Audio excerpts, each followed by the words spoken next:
स्वागत है छात्रों। आज हम पौधों के प्रजनन तंत्र के एक महत्वपूर्ण हिस्से स्त्री केसर और परागण की प्रक्रिया को समझेंगे। स्त्री केसर पुष्प का वह हिस्सा है जो निषेचन और बीज निर्माण के लिए जिम्मेदार होता है। निषेचन को सुगम बनाने के लिए यह आवश्यक है कि पराग कणों के अंदर नर युग्मक और बीजांड के अंदर मादा युग्मक एक साथ लाए जाएं। चूंकि युग्मक अमर होते हैं, इसलिए पराग कणों को वर्तिकाग्र में स्थानांतरित करना होता है। पराग को पुष्प के वर्तिकाग्र में स्थानांतरित करने की यह प्रक्रिया, जो कीड़ों, हवा और पानी जैसे एजेंटों द्वारा लाई जाती है, परागण कहलाती है। परागण दो प्रकार से हो सकता है, स्वपरागण और परपरागण। जब परागण एक ही फूल के भीतर या एक ही पौधे के फूल के बीच होता है तो इसे स्वपरागण के रूप में जाना जाता है। स्वपरागण या तो स्वयुग्मन या सजाति पुष्पी परागण के माध्यम से हो सकता है। स्वयुग्मन में पराग को पराग कोश से एक ही फूल के वर्तिकाग्र में स्थानांतरित किया जाता है।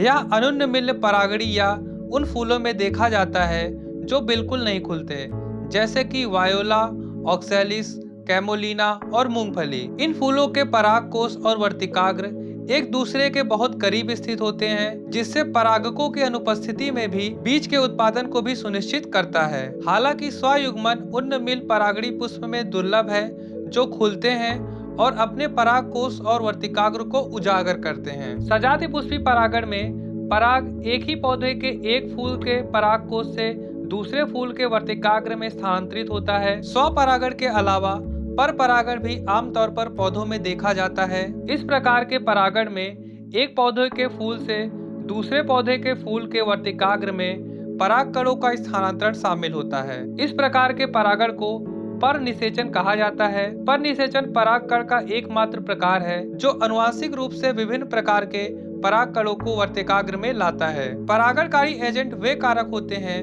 जो पराग कणों को एक फूल से दूसरे फूल तक ले जाते हैं। ये एजेंट जैविक और अजैविक दोनों हो सकते हैं। जैविक एजेंटों में कीड़े, पक्षी, मधुमक्खियां, तितलियां और चमगादड़ जैसे स्तनधारी शामिल हैं। अधिकांश पौधों में परागण जैविक परागणकारी एजेंटों द्वारा समर्थित होता है। अजैविक एजेंटों में हवा और पानी शामिल। फूल अपने विशिष्ट परागणकर्ता को आकर्षित करने के लिए एक दूसरे से भिन्न होते हैं। उदाहरण के लिए कीट परागित फूल आमतौर पर बड़े और सुगंधित होते हैं। यदि वे छोटे होते हैं तो उन्हें एक पुष्पक्रम में एक साथ गुच्छा बना दिया जाता है ताकि वो दिखाई दे सकें। ये फूल पराग कणों के साथ साथ बड़ी मात्रा में मकरंद का उत्पादन करते हैं ताकि परागणकारी एजेंटों को पुरस्कृत किया जा सके। जब एक परागणकारी एजेंट पराग कोश के संपर्क में आता है तो उसका शरीर चिपचिपे पराग कणों के कोट से ढक जाता है। जब एजेंट मकरंद चूसने के लिए दूसरे फूल पर बैठता है तो उसके शरीर पर मौजूद पराग वर्तिकाग्र के संपर्क में आता है। इस प्रकार परागण की प्रक्रिया को पूरा करता है। इसके विपरीत तितलियों द्वारा परागित फूल आमतौर पर हल्के सुगंधित और चमकीले रंग के होते हैं, जिसमें मकरंद बहुत गहराई से छिपा हुआ नहीं होता है। बीटल और मक्खियों द्वारा परागित फूल एक दुर्गंधपूर्ण सड़ी हुई गंध छोड़ते हैं। दूसरी ओर पक्षियों द्वारा परागित फूलों में बड़े गंधहीन नारंगी या लाल नलिकाकार फूल होते हैं जो शहद से भरपूर होते हैं। कुछ पौधे परागणकारी कीड़ों को आश्रय प्रदान करके आकर्षित करते हैं।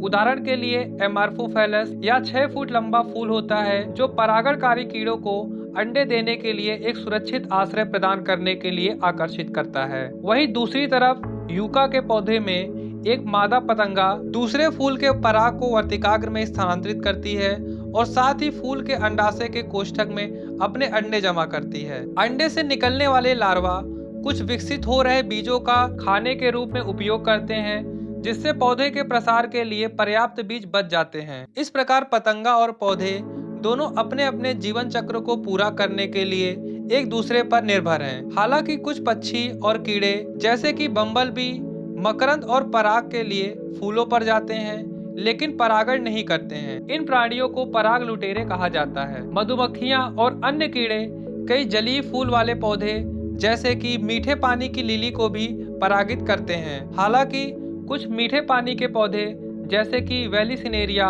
और हाइड्रिला और समुद्री घास जैसे कि जूस्टेरा में परागण पानी से होता है। इसे हाइड्रोफिली के रूप में जाना जाता है। वेलिसिनेरिया में उदाहरण के लिए मादा पौधे एक लंबे डंठल वाला मादा फूल पैदा करता है जो पानी की सतह तक पहुंचता है। नर पौधा पानी में डूबा रहता है छोटे छोटे फूल की कलियां पैदा करता है।